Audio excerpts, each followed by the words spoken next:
Charles Finney, o apóstolo dos avivamentos. Perto da aldeia de New York Mills, no século XIX, havia uma fábrica de tecidos movida pela força das águas do rio Oriskany. Certa manhã, os operários se achavam comovidos conversando sobre o poderoso culto da noite anterior no prédio da escola pública. Não muito depois de começar o ruído das máquinas, o pregador, um rapaz alto e atlético, entrou na fábrica. O poder do Espírito Santo ainda permanecia sobre ele. Os operários, ao vê-lo, sentiram a culpa de seus pecados a ponto de terem de se esforçar para poderem continuar a trabalhar. Ao passar perto de duas moças que trabalhavam juntas, uma delas, no ato de emendar um fio, foi tomada de tão forte convicção que caiu em terra chorando. Segundos depois, quase todos em redor tinham lágrimas nos olhos, e em poucos minutos o avivamento encheu todas as dependências da fábrica. O diretor, vendo que os operários não podiam trabalhar, achou que seria melhor cuidassem da salvação da alma e mandou que parassem as máquinas. A comporta das águas foi fechada e os operários se ajuntaram em um salão do edifício. O Espírito Santo operou com grande poder e dentro de poucos dias, quase todos se converteram. Disse acerca deste pregador, que se chamava Charles Finney, que depois de ele pregar em Gouverneur, no estado de New York, não houve baile nem representação de teatro na cidade durante 6 anos. Calcula-se que durante os anos de 1857 a 1858, mais de 100 mil pessoas foram ganhas para Cristo pela obra direta e indireta de Finney. A sua autobiografia é o mais maravilhoso relato de manifestação do Espírito Santo, excetuando o livro de Atos dos Apóstolos.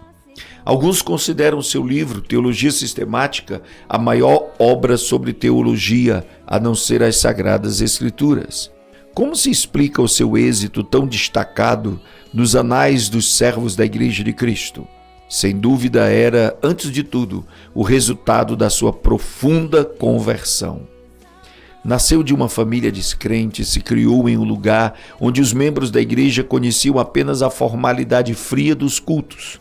Finney era advogado. Ao encontrar nos seus livros de jurisprudência muitas citações da Bíblia, comprou um exemplar com a intenção de conhecer as Escrituras. O resultado foi que, após a leitura, achou mais e mais interesse nos cultos dos crentes. Acerca da sua conversão, ele relata na sua autobiografia o seguinte: ao ler a Bíblia, ao assistir às reuniões de oração e ouvir os sermões do Sr. Gailey, percebi que não me achava pronto a entrar nos céus. Fiquei impressionado especialmente com o fato das orações dos crentes semana após semana não serem respondidas. Li na Bíblia: pedi e dar-se-vos-á, buscai e encontrareis, batei e abri-se-vos-á. Li também que Deus é mais pronto a dar o Espírito Santo aos que lhe o pedirem do que os pais terrestres a darem boas coisas aos filhos.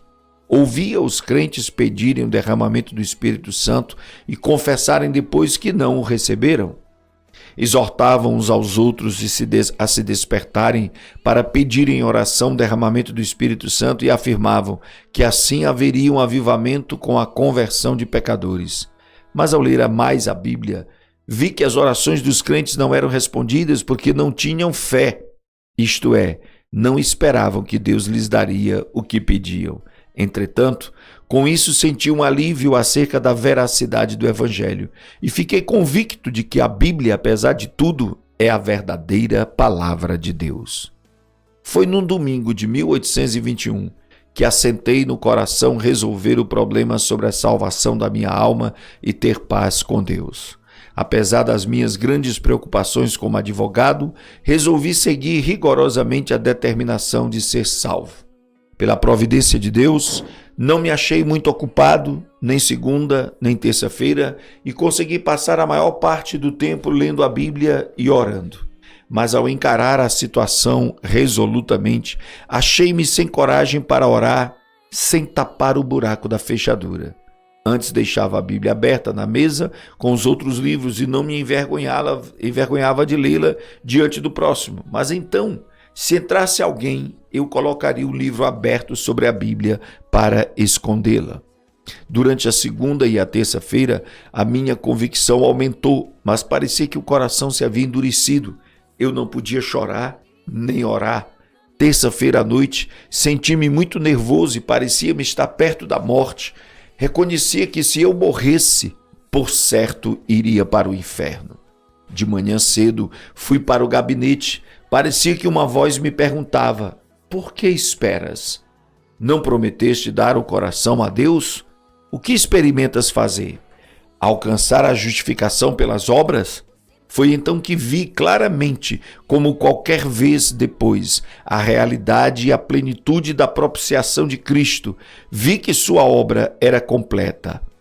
E em vez de eu necessitar de uma justiça própria para Deus me aceitar, tinha de sujeitar-me à justiça de Deus por intermédio de Cristo.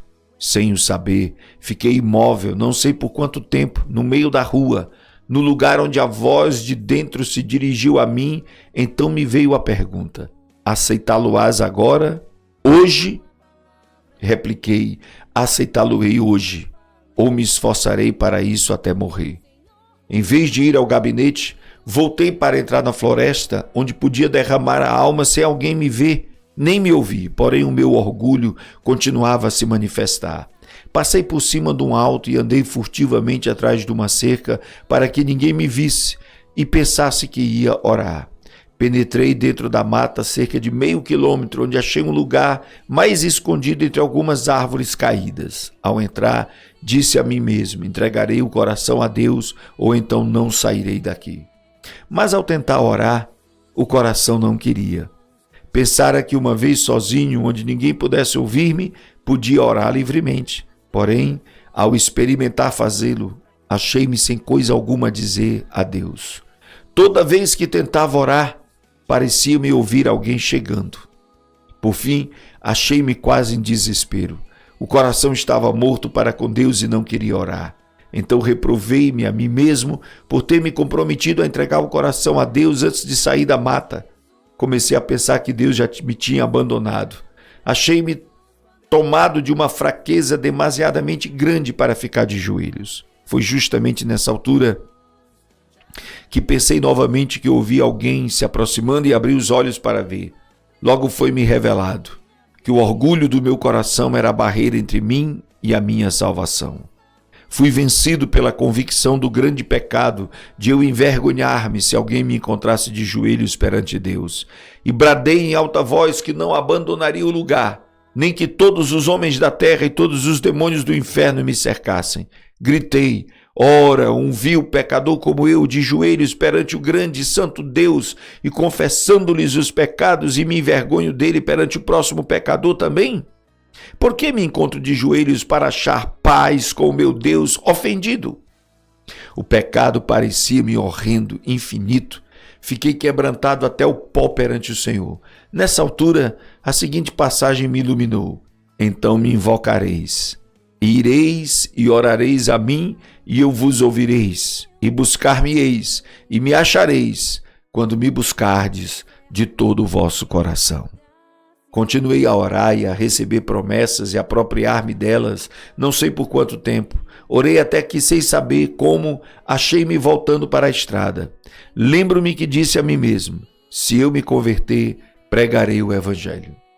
Na estrada, voltando para a aldeia, certifiquei-me da preciosa paz e da gloriosa calma na minha mente. Que é isso? Perguntei-me a mim mesmo: entristecera eu o Espírito Santo até retirar-se de mim? Não sinto mais convicção. Então lembrei-me de que dissera a Deus que confiaria na sua palavra. A calma do meu espírito era indescritível. Fui almoçar, mas não tinha vontade de comer. Fui ao gabinete, mas meu sócio não voltara do almoço. Comecei a tocar a música de um hino no rabecão, como de costume. Porém, ao começar a cantar as palavras sagradas, o coração parecia derreter-se e só podia chorar. Ao entrar e fechar a porta atrás de mim, parecia-me ter encontrado o Senhor Jesus Cristo face a face. Não me entrou na mente na ocasião, nem por algum tempo depois, que era apenas uma concepção mental. Ao contrário, parecia-me que eu o encontrara, como encontro qualquer pessoa. Ele não disse coisa alguma, mas olhou para mim de tal forma que fiquei quebrantado e prostrado a seus pés. Isso para mim foi depois uma experiência extraordinária, porque parecia-me uma realidade, como se ele mesmo ficasse em pé perante mim, e eu me prostrasse aos seus pés e lhe derramasse a minha alma. Chorei alto e fiz tanta confissão quanto possível entre soluços. Parecia-me que lavava os seus pés com as minhas lágrimas, contudo sem sentir ter tocado na sua pessoa. Ao virar-me para me sentar, recebi o poderoso batismo com o Espírito Santo. Sem o esperar, sem mesmo saber que havia tal para mim, o Espírito Santo desceu de tal maneira que parecia encher-me corpo e alma. Sentiam como uma onda elétrica que me transpassava repentinamente. De fato, parecia-me como ondas de amor liquefeito, porque não sei outra maneira de descrever isto. Parecia o próprio fôlego de Deus. Não existem palavras para descrever o maravilhoso amor derramado no meu coração. Chorei de tanto gozo e amor que senti. Acho melhor dizer que exprimi, chorando em alta voz, as inundações indizíveis do meu coração. As ondas passaram sobre mim uma após outra, até eu clamar: morrerei se essas ondas continuarem a passar sobre mim. Senhor, não suporto mais. Contudo, não receava a morte. Não sei por quanto tempo esse batismo continuou a passar sobre mim e por todo o meu ser, mas sei que era já noite quando o dirigente do coro veio ao gabinete para me visitar. Encontrou-me nesse estado de choro, aos gritos, e perguntou: Sr. Finney, o que tem? Por algum tempo não pude responder-lhe, então ele perguntou mais: está sentindo alguma dor? Com dificuldade respondi: não, mas sinto-me demasiado feliz para viver. Saiu e daqui a pouco voltou acompanhado por um dos anciãos da igreja. Esse ancião sempre foi um homem de espírito ponderado e quase nunca ria. Ele, ao entrar, encontrou-me no mesmo estado, mais ou menos como quando o rapaz o foi chamar. Queria saber o que eu sentia e eu comecei a lhe explicar, mas em vez de responder-me, foi tomado de um riso espasmódico. Parecia impossível evitar o riso que procedia do fundo do seu coração. Nessa altura, entrou certo rapaz que começara a frequentar os cultos na igreja, presenciou tudo por alguns momentos até cair ao chão em grande angústia da alma, clamando: orem por mim. O ancião da igreja e o outro crente oraram, e depois Finney também orou, e logo após todos se retiraram, deixando Finney sozinho. Ao deitar-se para dormir, Charles Finney adormeceu, mas logo se acordou por causa do amor que lhe transbordava do coração. Isso aconteceu repetidas vezes durante a noite.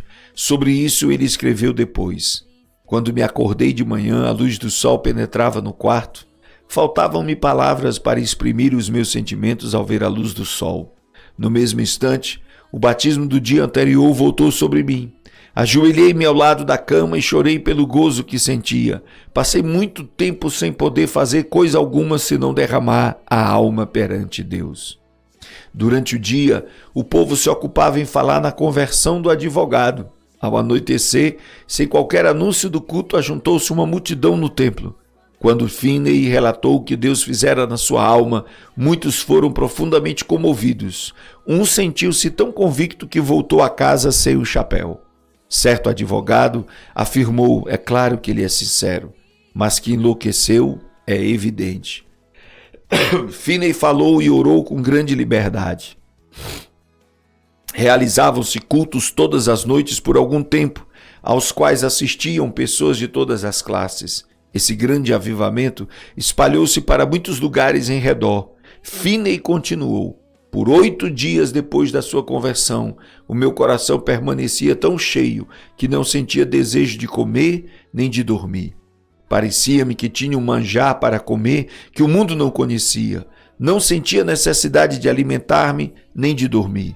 Por fim, cheguei a ver que devia comer como de costume e dormir quanto fosse possível. Grande poder acompanhava a palavra de Deus todos os dias. Admirava-me ao notar como poucas palavras, dirigidas a uma pessoa, transpassavam-lhe o coração como uma seta. Não demorei muito em ir visitar meu pai. Ele não era salvo. O único membro da família que fizera profissão de religião era o meu irmão mais novo. Meu pai encontrou-me no portão e me perguntou: "Como tem passado, Carlos?" Respondi-lhe: "Bem, meu pai, tanto no corpo como na alma." "Meu pai, o senhor já é idoso, todos os seus filhos estão crescidos e casados, e nunca ouvi alguém orar na sua casa." Ele baixou a cabeça e começou a chorar, dizendo: "É verdade, Carlos. Entre e você mesmo ore." Entramos e oramos. Meus pais ficaram comovidos e não muito depois converteram-se. Se a minha mãe tinha qualquer esperança antes, ninguém o sabia. Assim, esse advogado Charles Finney perdeu todo o gosto pela sua profissão e se tornou um dos mais famosos pregadores do Evangelho. Acerca de seu método de trabalhar, ele escreveu: "Dei grande ênfase à oração como indispensável.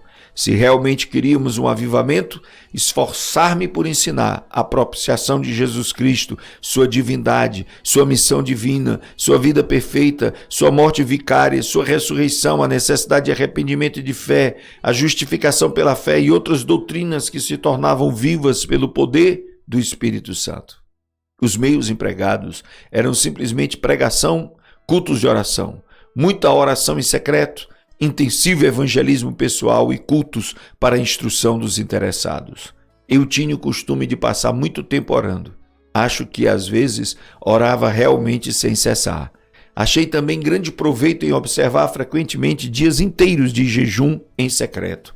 Em tais dias, para ficar inteiramente sozinho com Deus, eu entrava na mata ou me fechava dentro do templo. Vê-se no seguinte a maneira como Finney e seu companheiro de oração, o irmão Nash, bombardeavam os céus com as suas intercessões. Quase 1 quilômetro distante da residência do Senhor S., morava certo adepto do universalismo. Nos seus preconceitos religiosos, recusava-se a assistir aos cultos. Certa vez o irmão Nash, que se hospedava comigo na casa do Senhor S., retirou-se para dentro da mata, para lutar em oração, sozinho. Bem cedo de madrugada, conforme seu costume. A atmosfera era tal nessa ocasião que se ouvia qualquer som de longe. O universalista, ao levantar-se de madrugada, saiu de casa e ouviu a voz de quem orava e, apesar de não compreender muito das palavras, reconheceu quem orava. E isso transpassou-lhe o coração como uma flecha. Sentiu a realidade da religião como nunca. A flecha permanecia. E ele achou alívio somente crendo em Cristo Jesus. Acerca do espírito de oração, Finney afirmou que era coisa comum nesses avivamentos, os recém-convertidos se acharem tomados pelo desejo de orar noites inteiras até lhes faltarem as forças físicas. O Espírito Santo constrangia grandemente o coração dos crentes e sentiam constantemente a responsabilidade pela salvação das almas imortais. A solenidade da mente se manifestava no cuidado com que falavam e se comportavam. Era muito comum encontrar crentes juntos, caídos de joelhos em oração, em vez de ocupados em palestras. Em certo tempo, quando as nuvens de perseguição enegreciam cada vez mais, Finney, como era seu costume, sob tais circunstâncias, sentia-se dirigido a dissipá-las orando. Em vez de falar pública ou particularmente acerca das acusações, ele orava. Acerca da sua experiência, escreveu: "Eu olhava para Deus com grande anelo, dia após dia, rogando que Ele me mostrasse o plano a seguir e a graça para suportar a borrasca. O Senhor mostrou-me uma visão, o que eu tinha de enfrentar. Ele chegou-se tão perto de mim enquanto eu orava que a minha carne literalmente estremecia sobre os ossos. Eu tremia da cabeça aos pés, sob o pleno conhecimento da presença de Deus." Acrescentamos mais um exemplo tirado da sua autobiografia, da maneira do Espírito Santo operar na sua pregação. Ao chegar na hora anunciada para iniciar o culto, achei o prédio da escola repleto e tinha de ficar em pé, perto da entrada. Cantamos um hino, isto é, o povo pretendia cantar. Entretanto, eles não tinham o costume de cantar os hinos de Deus e cada um desentoava à sua própria maneira. Não podia conter-me, lancei-me de joelhos e comecei a orar. O Senhor abriu as janelas dos céus, derramou o espírito de oração e entreguei-me de toda a alma a orar. Não escolheram um texto, mas logo ao levantar-me dos joelhos, eu disse: levantai-vos, saí deste lugar, porque o Senhor há de destruir a cidade. Acrescentei que havia 2 homens, um se chamava Abraão e o outro Ló. Contei-lhes como Ló se mudara para Sodoma. O lugar era excessivamente corrupto. Deus resolveu destruir a cidade e Abraão orou por Sodoma, mas os anjos acharam somente um justo lá, era Ló. Os anjos disseram: tem alguém mais aqui? Teu genro, teus filhos, tuas filhas e todos quantos tens nessa cidade, tira-os fora deste lugar, porque nós vamos destruir este lugar. Porque o seu clamor tem engrossado diante da face do Senhor e o Senhor nos enviou a destruí-lo. Ao relatar estas coisas, os ouvintes se mostraram irados a ponto de me açoitarem. Nessa altura deixei de pregar e lhe expliquei que compreendera que nunca se realizara culto ali e que eu tinha o direito de assim considerá-los corruptos.